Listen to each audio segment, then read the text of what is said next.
Praise the lord. ప్రతిరోజు పరిశుద్ధాత్మతో కలిసి నడవండి అనే కార్యక్రమం ద్వారా మీ అందరికీ కూడా ఉదయకాల శుభములు తెలియపరుస్తుంటున్నాను. అందరూ కూడా బాగున్నారా? మరొక నూతనమైనటువంటి ఆశీర్వాదకరమైనటువంటి ఉదయాన్ని యేసుక్రీస్తు ప్రభువు మనకు అనుగ్రహించున్నాడు.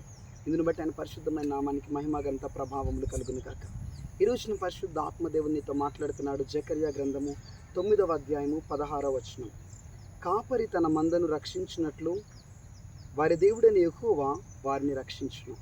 ఈ విధంగా ఒక కాపరి తన మంద మీదకి ఏ తోడేలు రాకోకుండా, ఏ సింహం కానీ, ఏ చిరుతపులి కానీ రాకోకుండా, ఏ హాని మందకి కలక్కోకుండా ఎలా అయితే దాన్ని కాస్తూ ఉంటాడో, ఎలా అయితే దాన్ని కాపాడుతూ రక్షిస్తూ ఉంటాడో, అదే రీతిగా నీ దేవుడైన యెహోవా కూడా నీ మీదకి ఏ తెగులు రాకోకుండా, ఏ శత్రువు నీ మీద పడుకోకుండా, నీకు ఏ కీడు, ఏ హాని, ఏ ప్రమాదం, ఏ మరణము నీ మీదకి రాకోకుండా నీ దేవుడైన యెహోవా నిన్ను కాపాడబోతున్నాడు, నిన్ను రక్షించబోతున్నాడు.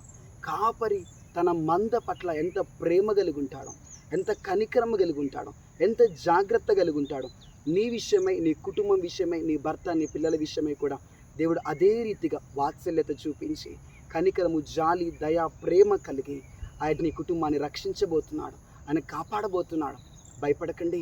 ఎవరు ఎన్ని రకాలుగా మీ మీదకి ఎన్ని ప్రయత్నాలు చేస్తున్నా, ఎన్ని చీకటి ప్రభావాలను, అంధకార దురాత్మ శక్తులు మీ మీద పంపిస్తున్నా, అవి ఏవి కూడా మిమ్మల్ని ఏమీ కూడా చేయలేవు. కారణం, నీ ఇంటికి, నీకు, నీ బిడ్డలకు కాపరి ఉన్నాడు. దేవుడిని యెహోవా కాపరిగా ఉన్నాడు. నీ కాపరి యొక్క సంరక్షణలో నీవు ఉన్నావు.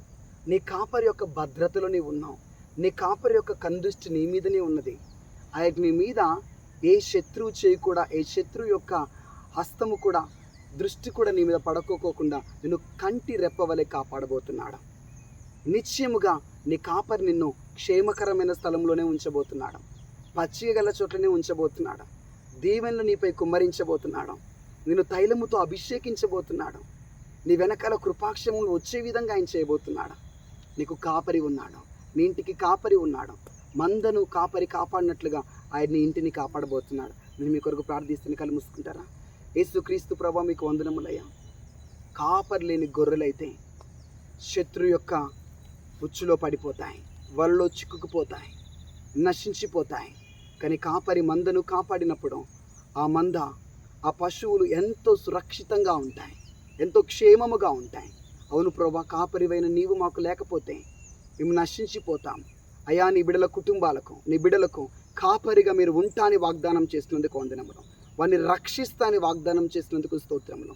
ప్రస్తుతం వారి శత్రువు చేతులు చిక్కబడి ఉన్నారేమో. గర్జించు సింహమైన సాతాను కోరల్లో చిక్కుకొనిపోయి వాడి కబంధ హస్తాలు నలిగిపోతున్నారేమో. యేసుక్రీస్తు నామంలో ప్రభావాన్ని రక్షించండి. ఇప్పుడే ప్రభావాన్ని విడిపించండి.